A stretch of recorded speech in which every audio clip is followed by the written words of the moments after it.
This is a regular Waddle Dee, famous for giving Kirby no copy ability whatsoever, and there are a couple of enemies behaving similarly. Once in a while, however, classic foes are upgraded by landing Kirby new powers, making them more appealing again. This is why I've chosen 3 classic Kirby enemies most players know since the beginning, and gave them unique abilities Kirby could possibly copy. All of this wouldn't be possible without the help of our talented channel artist, providing not only this video but the whole channel with the best artwork you will witness on the internet. Bouncy is one of those enemies that make you think she appeared in Kirby's first adventure but actually debuted in Dreamland 2, continuing to come back in nearly every following title. Going by her name, Bouncy tends to hop on one spot, posing a more vertical danger and consists of multiple variances, especially in modern days. Seeing how she utilizes her striking spring, it should come to no surprise which kind of ability Kirby could make use of.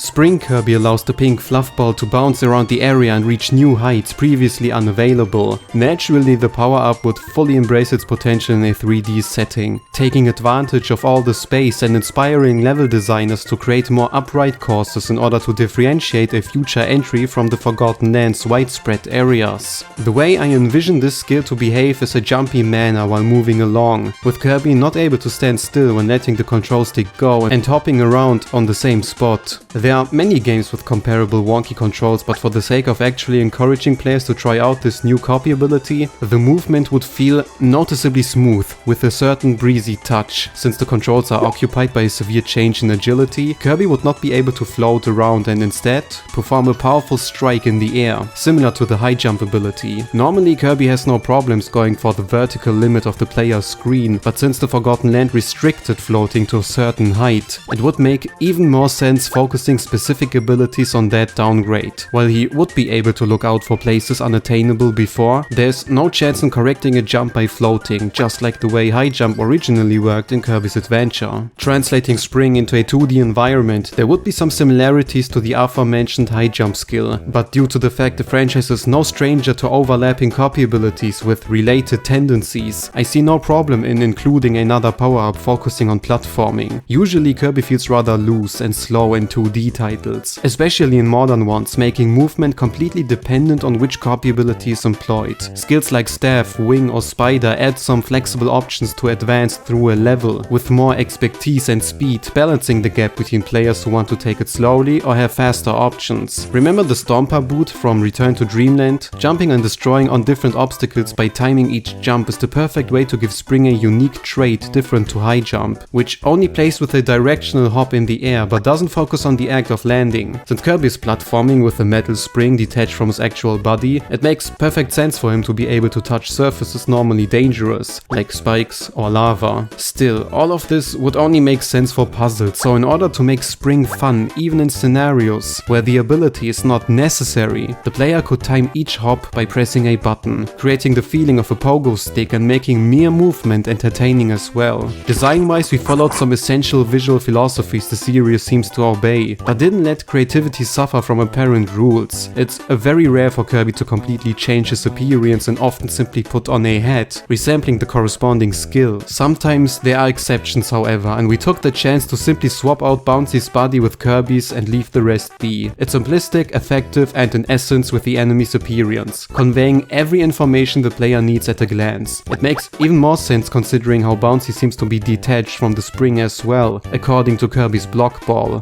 Block ball being relevant, the franchise never fails to surprise. When hitting her, she falls off a little construction, proving it's not a part of her body, but instead a little circular creature minding her own business, just like every other foe who falls victim to Kirby's questionable inclination to interact with the surroundings and people by eating it. As one of the oldest enemies in the series, Cappy appeared in basically every mainline title you can think of, but never offered any specific abilities. Besides throwing his mushroom into the air, you will hardly find any noticeable talents to copy, which is why we take the very obvious headgear into consideration and turn into Mushroom Kirby.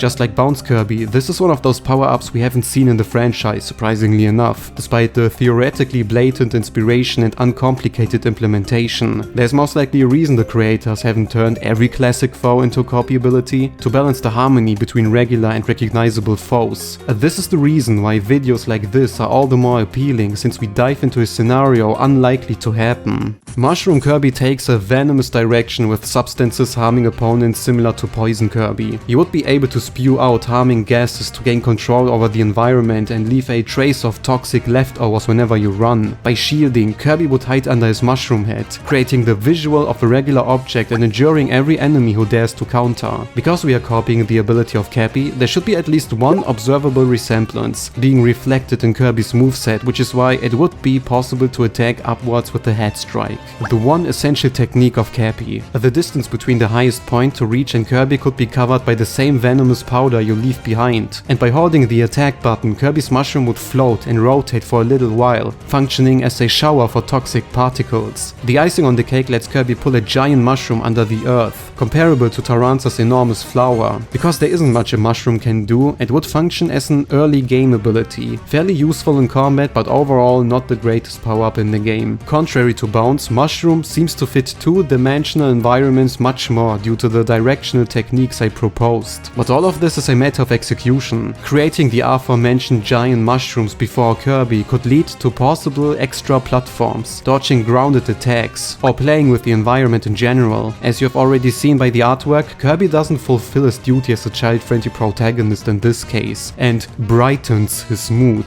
Animation-wise, he would wobble around the area, see every object twice, not in gameplay, and appear much more laid back. The colors of his head resemble the toxic tone, and lore-wise, it's the mushroom head substances responsible for a sudden shift in mood whenever he gains the ability, which challenges the age rating's patience. Time for a more interesting concept. Babut,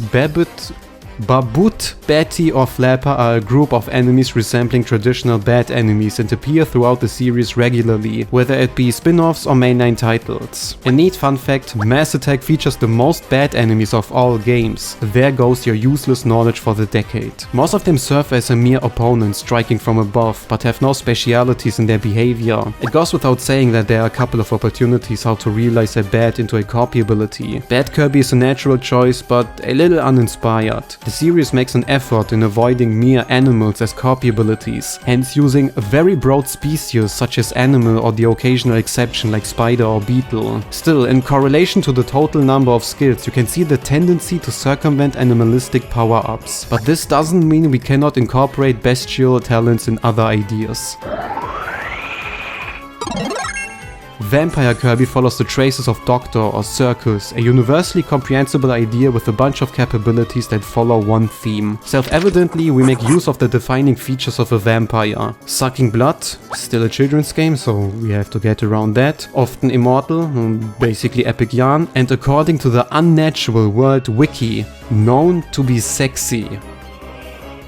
I mean, DDD broke that barrier, so there are 1,000 ways how to approach such an ability, but our version would take the simple route and throw small little magical bats as projectiles on the ground as well as in the air. Think of the down air attack from Leaf Kirby or Beam from Mecha Kirby. Vampire's dash attack lets Kirby grab an opponent and suck his life energy dry, regenerating some health on his own. Shielding allows Kirby to disappear completely, following the trend of making modern copy abilities completely busted. All of those techniques sound rather clanky and quite undynamic for what is supposed to be a fast mythical creature. So in order to give Vampire the speed it needs, Kirby turns into a bat whenever he starts to float. Control-wise, it would feel similarly swift like Wing Kirby, and even enable the option to hang on the ceiling, just like Batty's from The Amazing Mirror. Aerial attacks include sound waves for more distant assaults, and a downward dash attack allows Kirby to quickly hide in the shadows, only to hit for a surprise attack from below. I probably just scratched the surface with my ideas, and there are a lot of other concepts to come up with, like turning enemies into mindless shells who go after your command, or even more animalistic transformations like a giant spider.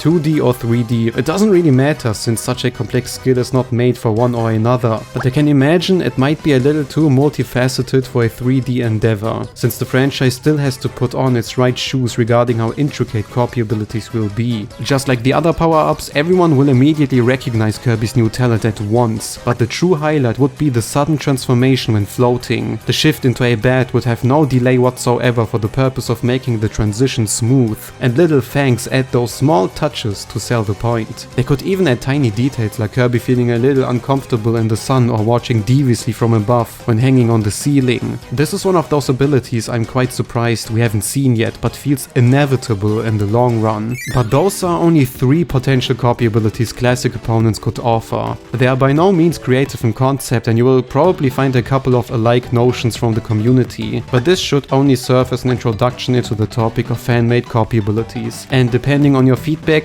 we might do more. What are some enemies you think should provide Kirby with new techniques, and how could the creators realize them? Whoever comes up with an idea for Waddle Dee Kirby gives players yet another reason to kill those little guys, so we didn't save them in the Forgotten Land for nothing, didn't we?